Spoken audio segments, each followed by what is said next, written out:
ready for some football. I don't know about you. Who else could it be but your man Lou? Yeah. Who else could it be but me, your man, Louie T? Welcome to Sunday Night Football Overtime. Week 1 in the National Football League. Lions and Rams rematch of a very compelling NFC wildcard matchup, and this did not disappoint.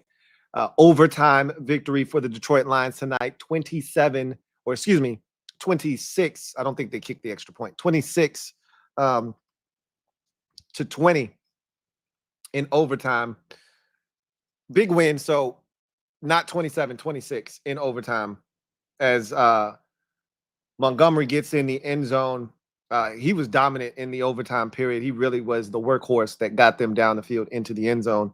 I want to say this about the Rams before we start with the Lions. You know, we always start with the victors here. To the victors go the spoils.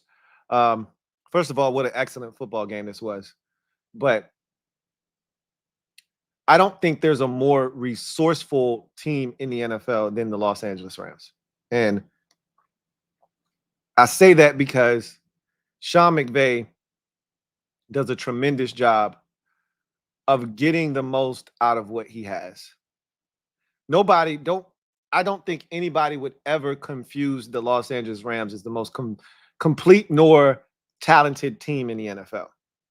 They were down a couple of offensive linemen. They got another 1 or 2 hurt in this game. Didn't matter. They still found a way to compete at a high level, especially in the second half. Fourth quarter in particular, when they scored 17 unanswered points and took the lead 20-17 briefly. Puka Nacua, huge part of this offense, was going to be a massive 1-2 punch along with Cooper Kupp. The best part of waking up's the Rams Cooper Kupp.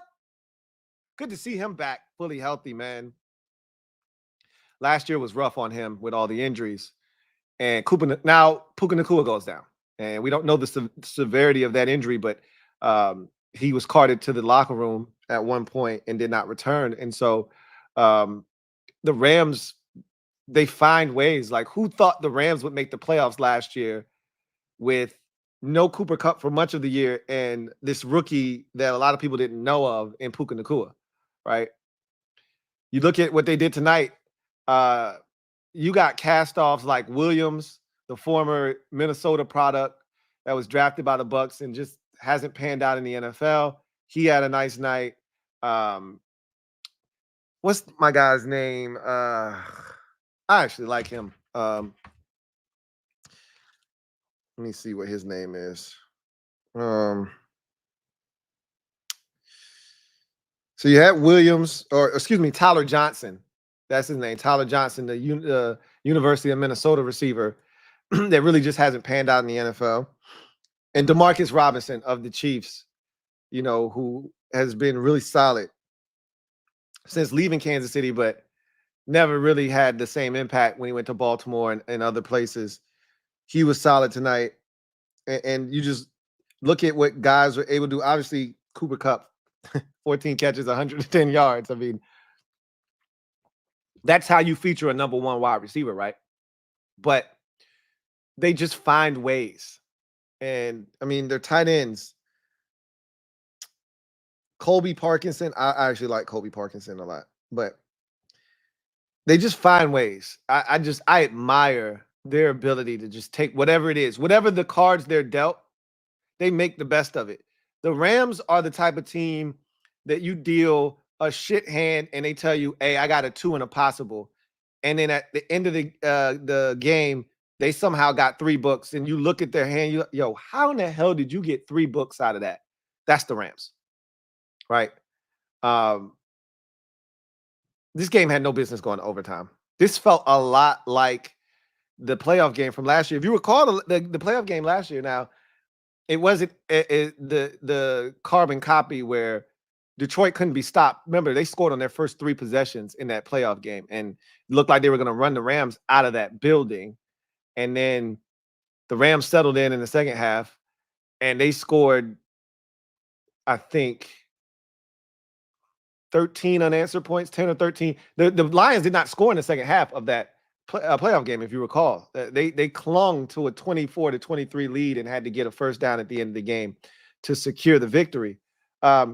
This game wasn't as pronounced in terms of dominance, but it was 17-3 at one point, and the Rams were on the ropes, and the Lions were firmly in control of this game, right? It was 10-3 at half. It was 17-3 in the third quarter, and then the tables turned, and both quarterbacks made mistakes, right, that allowed the other team to maybe hang in or have a better shot at winning the game. Let's get to Detroit. To the victors go the spoils. 26-20 victory for the Lions in this game. Jared Goff, not his sharpest tonight, but he made enough plays, right? He made enough plays, especially on that last drive when they were down 20-17. He made enough plays to get them in the field goal range, which ultimately tied the game. And then he made one throw in overtime, and then the rest was all on the ground, essentially, with either back, but it was really more so what's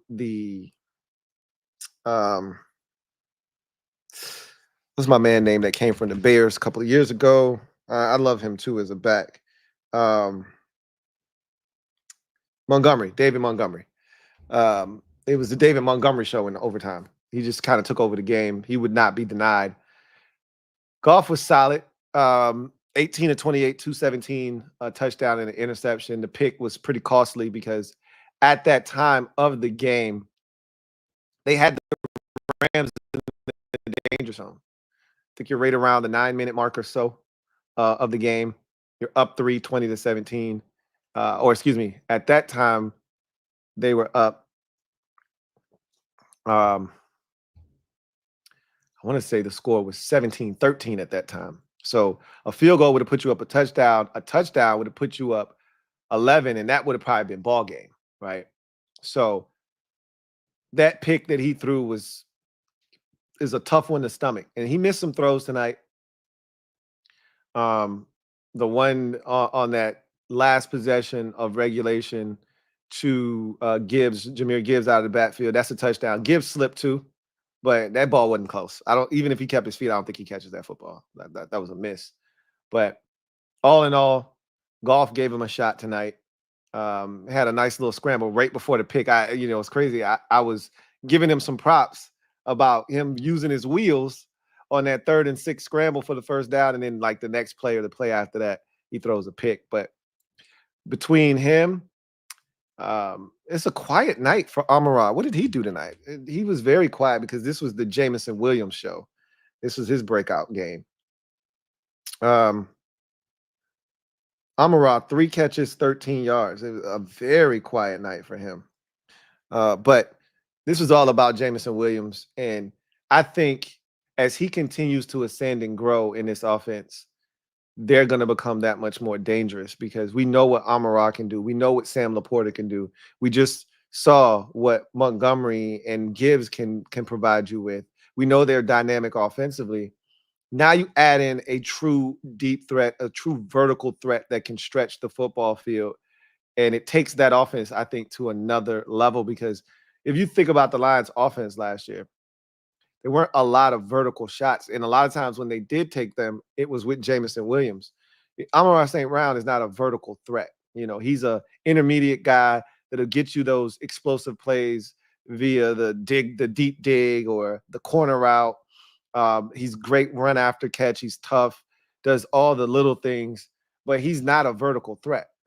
But Jameson Williams is. So now you have guys at all levels that can really hurt you because Amon-Ra St. Brown and Sam Laporta can hurt you on the short to intermediate. And now Jameson Williams can hurt you on the vertical threat. And 5 catches, 100 and some change, the big touchdown catch and run. I was a little nervous. He had gotten hurt on a catch and run earlier in the game. And I was like, get up, man. They just got you back. Get up. So glad he got up and he got active in this game. That offensive line is so good in Detroit. And it's so refreshing when you see a team invest in their lines. And they've done it on both sides with Aiden Hutchinson And they also did it on the defensive or offensive side with the tackle out of Oregon. He was outstanding. And like Chris Collinsworth said, anytime they need a run, they go to the right side. He's so dominant. My goodness. I was listening to Trent Williams. He gave his list of his top 5 tackles in the league, excluding himself. And he put the Lions right tackle at the top of his list of the best tackles in football. And he is just a load to deal with. And they ran right behind him in that overtime period. I really like how the Lions revamped their secondary. Hopefully Carlton Davis is fine. But I like what they've done. That was their biggest weakness a season ago defensively, was their secondary wasn't very good, especially their corners. And they go out, sign Carlton Davis. They drafted Ennis Rickestraw and the kid from Alabama in the first round. And that changes fundamentally. I think he was a second-round pick, as a matter of fact. I think fundamentally that changes what they can do and how comfortable they are being aggressive. Aiden Hutchinson is an animal. I was talking to my buddy. It was so funny because he's like, Aiden Hutchinson ain't that guy as an edge rusher. And I'm like, what? What are you talking about? Aiden Hutchinson is a problem. What are you talking about? And the Rams had no answer for him tonight. They couldn't block him. He's turning into like a TJ Watt light, where he's just relentless. And I'm seeing spin moves now. So he's just putting it all together. We know the speed is there, the ability to dip and rip and bend the corner and flatten to the quarterback.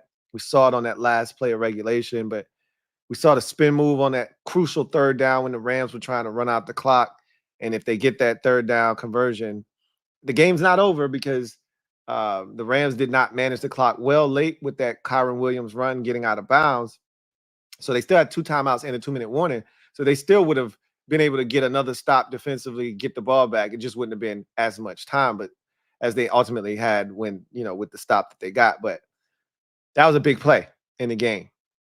And Aiden Hutchinson spin, gets to Stafford, really makes him, kind of rush the throw a bit, and it goes over his intended target. So Hutchinson is such a problem. And when you look at the way that team is built, such a good roster, man. They've done a really good job of constructing that thing. And tonight, I think you saw a full team victory from the Detroit Lions. There were times last year where they had to win shootouts, had to come from behind. There had to be different types, of heroics. This felt like a total team victory. The defense had to pick up the offense had to pick up the defense. Special teams came through when they needed him to, with Bates with the kick to send it to overtime. Felt like everybody kind of chipped in. Defense made a big play, forcing an interception of Stafford. But then the defense gave up the touchdown, and then the offense had to come down and get the field goal. So it's like there was good balance between the offense and the defense. It's going to be interesting to see, because one of my things, and I think this is a good, gritty win. It's tough. It's, I think, what the Lions needed. As I'm anxious to see, and I've been talking about this all offseason, it's one thing to be the hunter, excuse me. It's another thing to be the hunted, right? And, the thing I admire about the Lions, and the reason why I don't see them succumbing to the pressure of being the hunted now, is last year, people knew they were coming. People could see them on the horizon, like, yo, watch out for the Lions. And we were talking about them. I wasn't a believer last year. Everybody else was, though. And I said, I got to see it, because there's too many times I've picked the Lions as a chic pick to do something, and then, obviously it didn't get done. So I was like, I'm not buying it. They're going to have to show me. But a lot of people said, I believe in the brand of football that Dan Campbell is preaching, and he has them playing, and they're going to win that division. And that's exactly what they did last year. And so now I wanted to see how a team that has never had those real expectations. You got to go all the way back to the early 90s, 91, 92, 93, in that time frame, to go to a Lions team that had these types of expectations. And that Lions team in 91 went all the way to the NFC Championship game. And so just like this team did.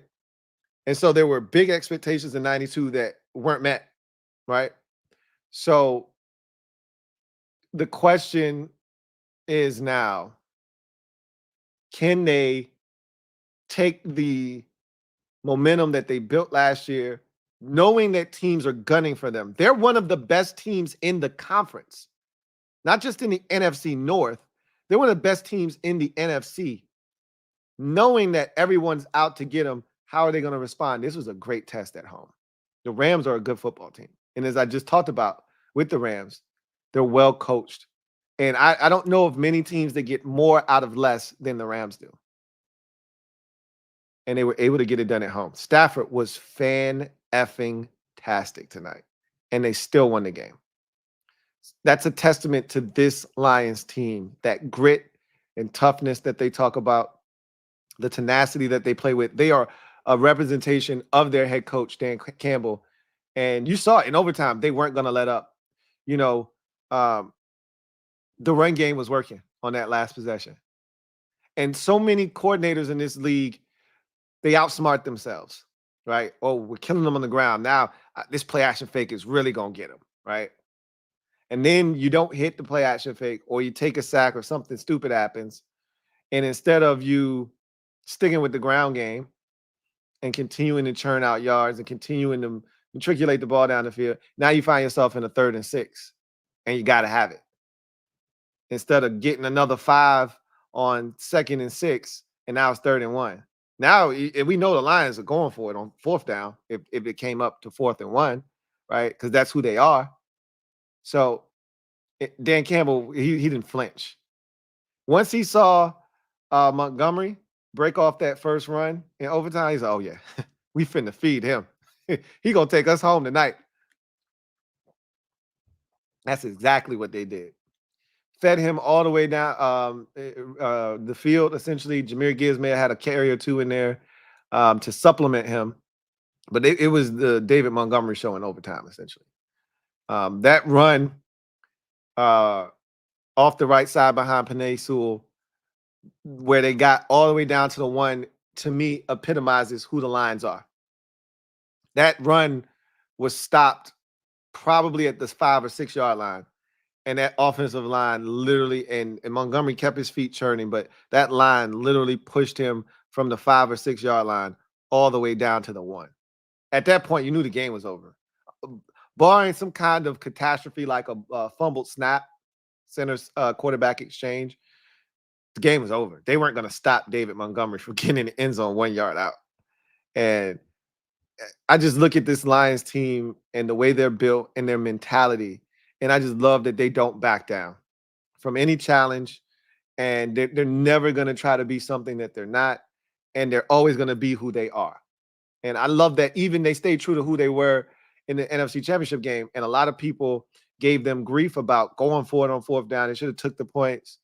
And there were instances where I thought maybe you should have taken the points there, but by and large, I loved their mentality, and I loved what he did in that NFC Championship game because that's who they are. And I think you can get behind that as a player when you understand who you are, because your coach clearly sets that out for you of who you are and who you're going to be at all times. And that's not going to change. No matter the situation, it's not going to change. We're going to remain aggressive. We're always going to mash the gas, all gas, no brakes. And if we crash, we crash. But damn it, we're going to always push the pedal to the metal, right? And this was a gritty win tonight. You know, tough. Talked about the lack of production offensively. This is not a normal night offensively for them. This is one of the better offenses in football. Goff wasn't extremely dynamic tonight. Amon-Ra St. Brown was almost non-existent. You didn't get a lot from Sam Laporta, although he had a huge catch, one of the bigger catches for them in the second half, that catch and then the helmet-to-helmet contact to kind of set them up and set the stage for the game-tying field goal at the end of regulation. But he really wasn't a big, huge factor in this game. It was really Jameson Williams, right? But the defense showed up. They made enough plays, especially the pick of Stafford in the end zone. That was huge because at that time, it felt like the Rams were wrestling the momentum away from the Lions at that point of the game. And instead of them going in and getting a touchdown or at least getting a field goal and feeling good about themselves, you get the turnover and you preserve that 17-3 lead. And it really put them in a really good spot to win this game. So, big win in overtime. Win the toss, take the toss, and don't let them see the light of day. That's how you draw it up. You go to OT, you win the toss, you receive the football, and you don't look back. And the Rams never got to touch it. That's big boy football. It's big boy football at its best. And, what's crazy is they hadn't scored, a touchdown since the third quarter. They were really struggling. They had a stretch there where they had 3 consecutive 3-and-outs in the second half, and it was spanning the end of the third into the fourth quarter. So they were struggling offensively. And then you get the possession to get the field goal before the end of regulation to tie the game, and then you get the ball in overtime, and you kick it into high gear, and you win the game. And that's what the good teams do. They find a way to get it done. And it ain't always going to be pretty, but it needs to be gritty, and most importantly, it needs to be a dub. And they got it done tonight. And like I said, I felt like this was a total team victory. You would have loved to have seen what would have happened had Carlton Davis been able to pick that pass off with about 11 seconds left. I think the Lions still had a couple timeouts, so they would have been able to work any portion of the field. And they were probably only a good maybe 20 yards away from, because that ball, I think he dropped it at like the 44-yard line. It would have been the Lions 44. You're probably 15 yards away from attempting a 64-yard field goal or something like that. So it would have been interesting to see what would have happened had he caught the football, but he didn't. But big win for the Lions. It's good to see Jameson Williams come to life. If he is able to do what he did tonight, it just makes the Lions that much more dangerous and harder to defend on the offensive end, because you really didn't have to worry about them being an explosive or dynamic offense. You really had to guard against that play action fake, then the dig route over the middle to Amon-Ra St. Brown, or corner route, or hitting Sam Laporta up the seam or something like that. Now you got to defend the entire field. And that could open up so many avenues for the Detroit Lions if Jameson Williams can stay healthy and they can really integrate him into this offense. And you got a peek see at it tonight. And he's such a dynamic weapon. It's not just in the pass game. They gave it to him, as a runner, and he had a nice little 13-yard reverse as well. So he can do a lot of different things with the ball in his hands. So that's going to be fun to watch, his development and growth and how that could impact the Lions moving forward. For the Rams, it was a slow start for them. Defensively, I thought they played well early. It wasn't until the second quarter where the Lions really started to get their footing, scored 10 points in that quarter, and really started to put the pressure on the Rams. And Stafford came to life in the second half, though. I mean, and he wasn't playing poorly in the first half. It just wasn't. They weren't finishing drives, right? And they had penalties and they had injuries and things of that nature. But in the second half, Stafford came to life, and he was phenomenal. What 34 of 49, 317, a touchdown. That was a really gut-wrenching interception. I saw some bad interceptions thrown by some good quarterbacks today in some spots where you go, what in the hell were you thinking doing that, right? Jalen Hurts is a great example. Throwing back across his body in the end zone, that's a no-no. He knows better than that, right? Stafford, kind of the same deal. Like, bro, what are you doing? Trying that throw in the red zone of all places, taking points off the scoreboard. Are you crazy? Have you gone mad? You know better than that. And that was a costly one. I mean, again, you think about it, they lose this game in overtime. You just took points. And you can say the same thing about the Lions. Jared Goff's interception came in I think the red zone, if not just outside of the red zone. So another scoring opportunity. But Stafford's, you literally were in the red zone. Like Goff's, I think they were outside the red zone, but they were close. Stafford's was taken away in the end zone. Like that's a no-no. You can't have that happen. But outside of that interception, I mean, one of the things I've admired over the years with Stafford, and I've always felt this way about him, he's one of the toughest SOBs to ever play the quarterback position. He takes a beating back there. And there's this throw he made in this game, and Collinsworth almost soiled himself. I'm talking about, I think he might have had to change his underwear. He was going off so bad about this throw, but he was right. It was one of those throws where I went, yo, what the was that? Like, whoa. There's no way that ball's supposed to get there. So it's the play where I think he hit DeMarcus Robinson, if I'm not mistaken, on this particular throw. It's a third down, and the Lions are getting pressure. And it's like 3 dudes in Stafford's face. And I'm like, get rid of it, man.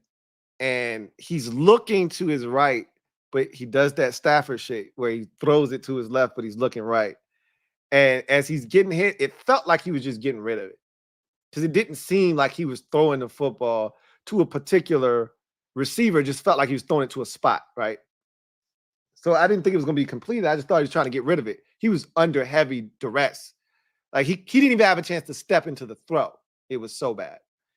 And somehow, as he's facing the right, he throws across his body to the left with 3 dudes in his face as he's getting hit. And he gets it to DeMarcus Robinson. And he didn't just get it to him. He gets it to him out in front of him in stride so he can catch and turn up the field. I was just flabbergasted at how that even got there, how he was able to make that throw, get enough on it, and put it in the position that he did, like pinpoint accuracy to catch it and get up the field. And that's vintage Matthew Stafford. He had a no-look like 2 plays prior to that where he scrambles on a third down and he's rolling to his right and he's looking right and he throws it to his left, without looking. Stafford is still good. And I talk some shit. I'm not gonna lie. I'm not gonna front. I talk some shit about Stafford because it felt like his body was starting to fail him, and I didn't know how much he had left. You can see he's dealing with an ankle injury already. It's a young season. How old is Matthew Stafford anyway? Because Collinsworth called him an old man, and my wife was like, "Oh man, why he called him an old man?" I said, "Because he's old." I said, he's like 36, 37, 38. He's one of them 3. She's like, "I didn't know he was that old." I said, "Well, now you know." Let me see how old Matthew Stafford is. I'm going to go with 38.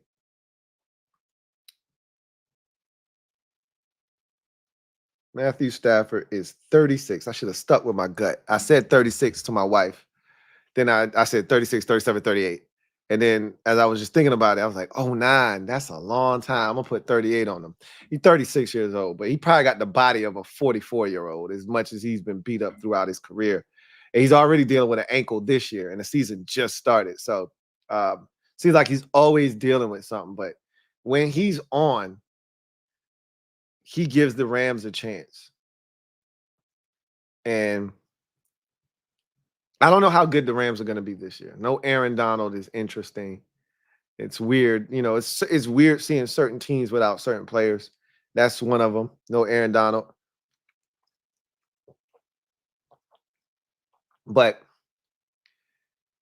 And that's a tough division. Arizona is vastly improved, as I told you. And I know it's 1 game, small sample size, but I'm telling you, the Cardinals are going to compete their asses off this year. Seahawks won today. They're interesting because I really don't know what to make of them yet with a new head coach. But that was a gritty win today against Denver. And then we know the 49ers are supposed to be good. We're going to see what they look like in week 1. But That's going to be an interesting division, and I think the Rams are going to be right in the mix. But it all hinges upon, excuse me, the health of Matthew Stafford. You don't have Stafford, you don't have a shot, you know. But Sean McVay believes he can win as long as Matthew Stafford is under center. And tonight is another one of those examples. For really 3 quarters, this shit wasn't going the way that the Rams wanted it to go. They were hanging tough. The defense was giving them a chance, but the offense really just couldn't get it going. And then finally, latter stages of the third, they get the touchdown to kind of break through. And then that sent off a chain of events of 17 unanswered points. They scored 10 in the fourth and final frame, or what was supposed to be the final frame. Took the lead on the Stafford to Kupp connection. What a catch by Cooper Kupp on the sidelines. Oh, my God. Cooper Kupp is so good. The best part of waking up's the Rams, Cooper Kupp. God, he's so good. 14 catches, 100 and whatever yards tonight. The touchdown grab. God, he's good. It's good to see him back healthy, man. I missed watching Cooper Kupp play the position because he's such a joy to watch. And it was supposed to be he and Puka Nacua. I hope that is not a serious injury, because I was looking forward to seeing those two together do damage. We know Coop can handle it by himself. He did it in 2021 when they won the Super Bowl. But, with a little help from Odell Beckham, but that was really the Cooper Kupp show. I think that is one of the greatest single season performances from a receiver I've ever seen in my life, that Cooper Kupp 2021 season. So it's good to see him back healthy. The Rams, they're going to be a problem, and it's good to see my old friend Cam Curl out there. But do they have enough, is the question. I sit here and I give Sean McVay and the Rams all the credit in the world for taking a little and making a lot out of it. But how far can that take you? How far can that really take you is the question. But I don't think anybody does it better than the Rams do in terms of just getting the most out of what you got. Not complaining about not having a lot, but just getting the most out of what you got. That's the Los Angeles Rams. They fell short tonight. I truly believe had they won the toss, they probably would have won the game. It really felt like whoever won the toss in overtime was probably going to win the game, because I really felt like Stafford was in a groove, in a zone. And I know he had a chance late to ice the game by getting that first down, but felt like he was in a rhythm. And if they would have gave it to him in overtime, I really feel like he was going to hurt him. But Lions won the toss, took it right down the field, scored, and won this game 26-20. So let's get to the comment section, see what you guys have to say before we get out of here.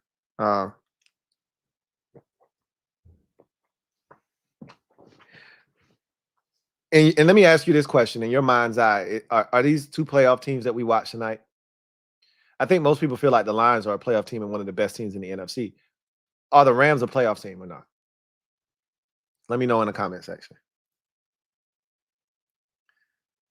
Take command for life.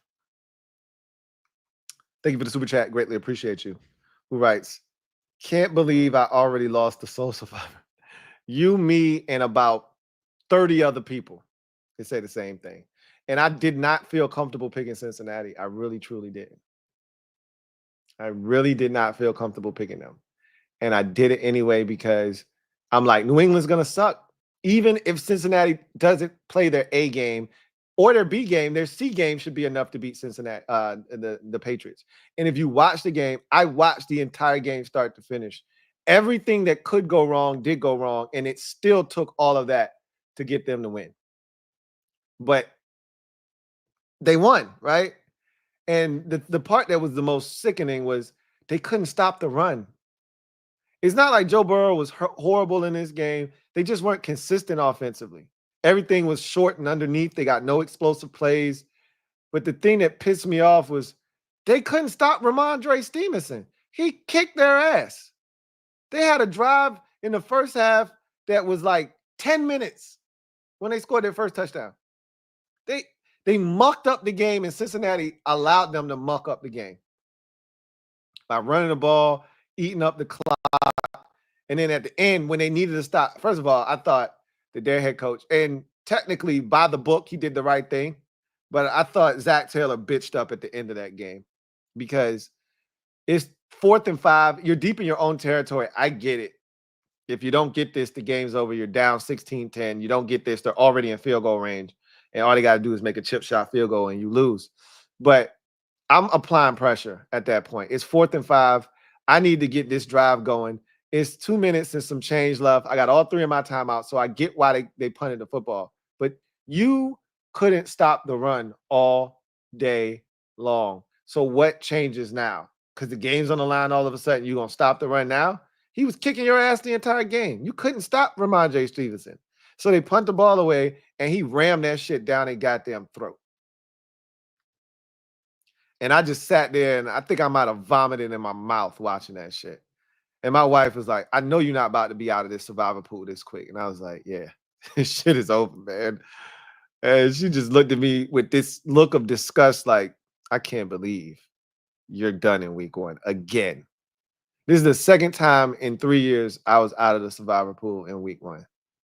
I ain't shit in the survivor pool, man. I'm a disgrace. I'm a disgrace.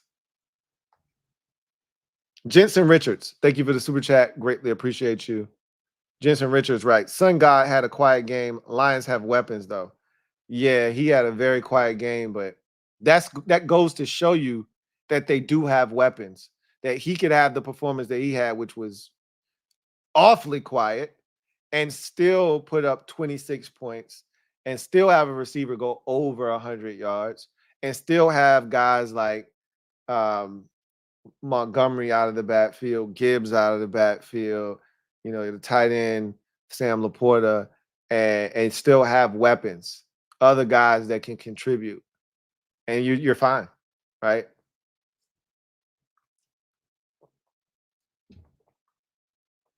It's a well-built roster. It really, truly is a very well-built roster, to say the least. Don Everhart, thank you for the super chat. Greatly appreciate you. Thank you for your generosity, Don. Can't thank you enough. Thank you for being a member of the MOBB, who writes, good stuff, Lou. Get some rest. Oh, I will after this stream for sure. It's been a long weekend, really. Long day, but a long weekend, just kind of soaking up all the content, all the games. And, today was fun. It was exhausting because it was the first Sunday of the NFL season, and I was on football overload. Like, I had the multi-screen going up. I was watching 6 games at once today. Had the multi-screen on the television with the 4, and then I brought another TV down, and so I had the TVs side by side, and then I had 2 on that TV, right? So I was watching 6 games, and then when the second half came on, I was watching all 4 of the 4 o'clock games. The Cowboys, Seahawks, the Cowboys and Browns, Seahawks and Broncos, and Chargers and Raiders on one TV, and then Commanders was just on one TV by itself. So I took in a lot of ball today.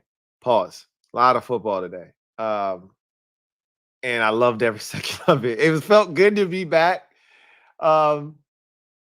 It really does. It really feels good to be back. I was telling my wife, it's funny because on one hand, I hate not having my Sunday. Like, I hate not having Sundays to spend with my family, really. Like, the kids and my wife are around, but like, I'm focused on the games, right? So my wife is talking to me like, hey, can you do this for me? I'm like, yeah. And then 2 seconds later, I forget what she asked me to do because I'm locked into the game, right? But I love this shit, man. Don, I love it. I love it, man. And so on one hand, I want that extra day to spend with my family. But on the other hand, I'm like, yo, I love this shit. And, when it's gone for so long and then you get it back, it's like, oh my God, this is great. And so this is my favorite time of the year as we just get into the swing of things and the flow of fall. you get into the holiday season and the warm and fuzzies. Like this is just a great time. So today was the first of many Sundays that I'm going to enjoy this season. I hope with better results, obviously, for the good guys. And I think we'll see them play better than they did today. But I got to pick better games, man. I got to be better in terms of my wins and losses. I went to bed this week, but I'll be better. I learned a lot about a lot of teams. Deshaun Watson stinks, man. Golly, the Browns. He's going to go down, and I know I'm off the beaten path here. He's going to go down as the worst free agent signing in NFL history. The amount of money they paid him and the return on investment isn't even remotely in the same stratosphere. He stinks. Golly, the Browns, I know they're regretting this shit with every fiber of their being. They were better off with Joe Flacco. And I'm not bullshitting you. He stinks. My goodness. Cowboys dominated him. He's awful. And I said this when they signed him, when they traded for him, he doesn't fit the offensive scheme of Kevin Stefanski. And it's like they just ignored all of that and figured he'd be fine because he's a great talent. They're finding out that is not how this shit works at all. Ain't my team, so I don't care. But boy, is that tough to watch. John Wynn, right? Seahawks got their first win against the Broncos under Mike McDonald earlier today. I'm getting used to the new Seahawks defensive look right now. Yeah, they were flying around, man. They made it tough on a rookie. And it's always good to get a rookie in your first game as a head coach. As a defensive-minded guy, it's always nice to get a rookie in your first game that you can kind of flummox. They had Bo Nix. They didn't know if he didn't know if he was coming or going. Picked him off twice, sacked him about 3 or 4 times, really made it tough on him. And they got Geno. I was so happy. Geno had a 34-yard touchdown scamper. I said, look at Geno when he took off. I said, Geno's going to go. I said, that's about 27 yards. It was 34 yards. I said, look at Geno, old ass, picking him up and putting him down. Good for him. Samuel S. writes, I want to pick the Lions to represent the NFC in the Super Bowl, but Jared Goff gives me a little too much pause. Yeah. I really think that you can win a Super Bowl with Jared Goff, but I'm not sure you can win a Super Bowl with Jared Goff. You know what I mean? Does that make sense? He's gone to a Super Bowl, and then when he got there, they scored 3 points. I just don't know if you can win a Super Bowl with Jared Goff or not.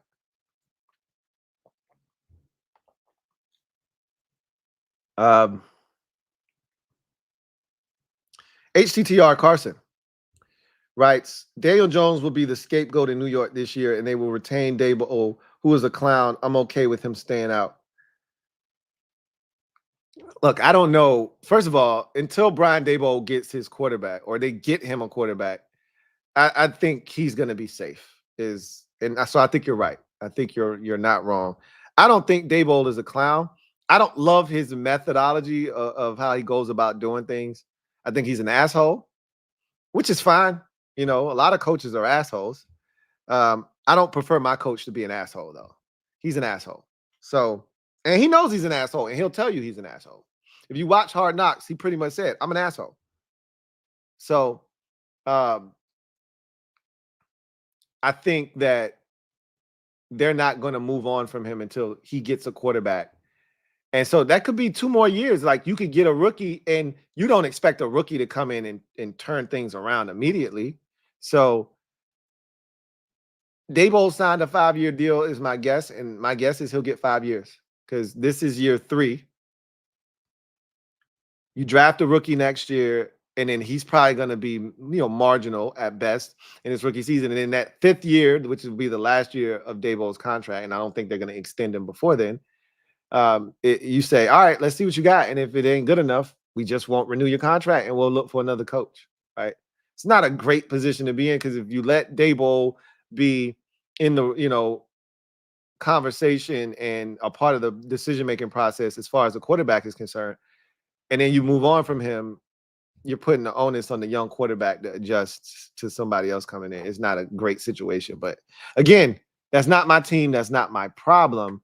But it is the situation the Giants find themselves in. Because Daniel Jones isn't the answer. I don't care what he does this season. Daniel Jones is not the answer. Everyone knows it. They know it. And they're stuck with him for one more year. So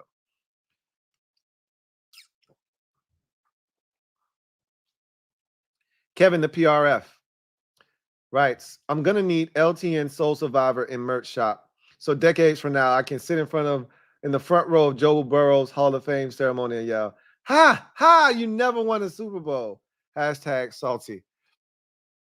You know what I need a shirt that says, I survived the LouieTeeNetwork Survivor Pool. I can't wear that shirt because I've never survived. But I need one of those shirts. I can't even make it out of week 1. I'm a disgrace. I'm not mad at Joe Burrow. I'm mad at myself. I didn't realize Joe Burrow was 1-4 and now 1-5 in week 1s. I didn't know that. If I would have known that, that alone would have been enough for me to be like, nah, I ain't effing with him. But once I found out T. Higgins wasn't going, which blew me away, I didn't know anything was wrong with him.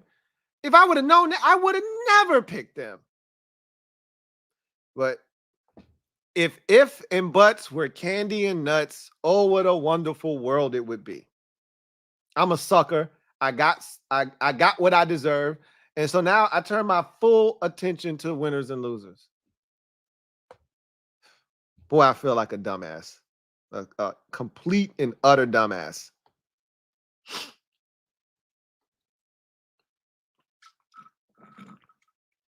Metaphor.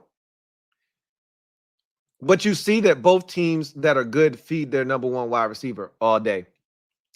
And I know Amon-Ra St. Brown didn't have, a lot of opportunities. I wonder how many targets he had. He only had 3 catches in this game, as I mentioned already, for with 13 yards, I believe it was. So this wasn't one of his better, the argument you're making, this isn't the game to make that argument, right? But the man had 120 catches last year. So we know that they feed him the rock quite a bit in Detroit. This is an aberration. This isn't something. He had 6 targets in the game and 3 catches for 13 yards. So that's an aberration for him. Next week he'll have 13 targets, 10 catches, and 132 yards and a touchdown next week. They're going to feed him the rock. Unlike our guy, where we got to beg and plead for this man to even get a target. Shit is ridiculous. It's very frustrating. And Cooper Kupp, I said he had 14 catches. That didn't. How many targets did he have? Forget about the catches. Shit, if you got 14 catches, it won't 14 for 14. How many targets did he have? 21 targets. It might take Terry 2 months to get to 21 targets. He had 21 targets in the first game of the season. Oy vey. Oh, man. Oh, man. Oh, man. Oh, man. My mind is playing tricks on me. DJ23. Thank you for the super chat. Greatly appreciate you.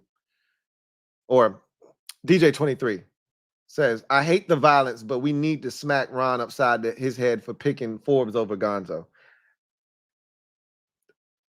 I second that emotion. I didn't like it when the pick was made, but I'm a roll with it because he's here. What are you going to do at that?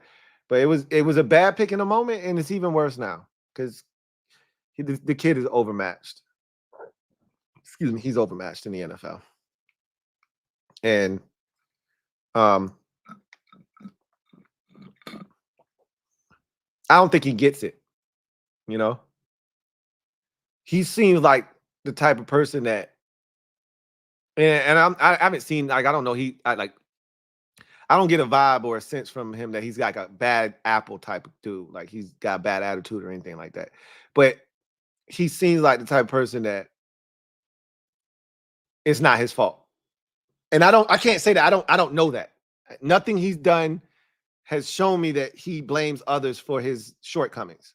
I'm just saying I could see him being that type of person because what he said during the sideline interview during the Dolphins, that gives me woe is me type of vibes. So, yeah, it's a little frustrating. Well, this was a good game. Excellent game. I told you the NFL got it right with these games in week 1, and I think they're going to cap it off with a barn burner tomorrow night. All 3 of the primetime games thus far have been mwah. Started us off with a nail biter and a barn burner in KC with the Ravens and the Chiefs. It went to Brazil for Packers and Eagles. That came down to a Hail Mary. So you had a toe in the first game, a Hail Mary in the second game, and overtime decided this third primetime game. And now we'll see what the Niners and Jets bring us. And I think that game's going to be awesome, right?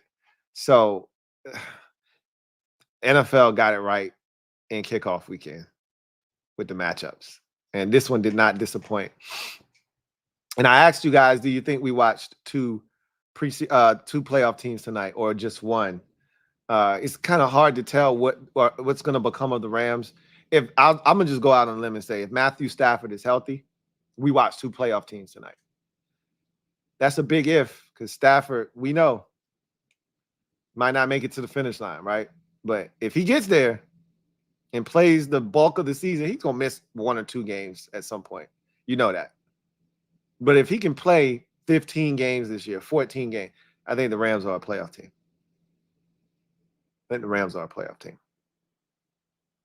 Anyway, I digress. Lions get it done in OT, 26-20. Big win for the Lions. They did not have their fastball tonight, offensively especially. How many? Let me look at some numbers real quick before we get out of here. I want to see what they were on third downs, how many total yards they had in this game. Both teams were pretty good on third downs. Rams were 5 of 12. Lions were 6 of 13. Lions were 1 of 1 on fourth down, and the Rams were 1 of 2. Rams had 387 yards of total offense. Lions 363. Man, the Lions were good on the ground. 163 yards rushing, 5.3 yards per tote. That is awesome work there on the ground. And the red zone is really what hurt. And I love to go to the red zone stat. Both teams scored twice in the red zone, but the Rams were 2 of 5 in the red zone. Meanwhile, the Lions were 2 of 4 in the red zone. And that's the difference in the game, right? You can't go in the red zone 5 times and only come out with 2 touchdowns. And Stafford threw a pick in. So they came out with no points one time. That'll get you beat. That'll get you beat. Anyway, I digress. That's going to do it for me. Your man, Louie T, here on Sunday Night Football Overtime. Lions get it done in OT. And boy, what a fantastic ball game this was. Back and forth, especially in the fourth quarter. But the Lions prevail in overtime, winning the toss, taking the ball down the field, and scoring. It turned into the David Montgomery show in OT as they win and get to 1-0 on the season. Stafford was fantastic, but he fell short. Now your attention, if you're a Rams fan, turns to the injury status of one Puka Nacua. How significant and severe is that injury? You're hoping that your star wide receiver isn't on the shelf for a significant amount of time. If it's a minor injury, you've dodged a bullet, and this offense is going to be fun to watch this season. If it's a significant injury, then it turns back into the Cooper Kupp show. We've seen that before, and we know that shit works too. So anyway, I digress. You guys get out of here. Enjoy the rest of your evening. We'll reconvene tomorrow. Louie T Network podcast, Monday Night Football Overtime. If you're a Commanders fan, Commanders Nightly News. It's Tell the Truth Monday. We got a lot of truth telling to do tomorrow. So a lot of that in store. I'll see you guys next time. Take care. God bless. Good night.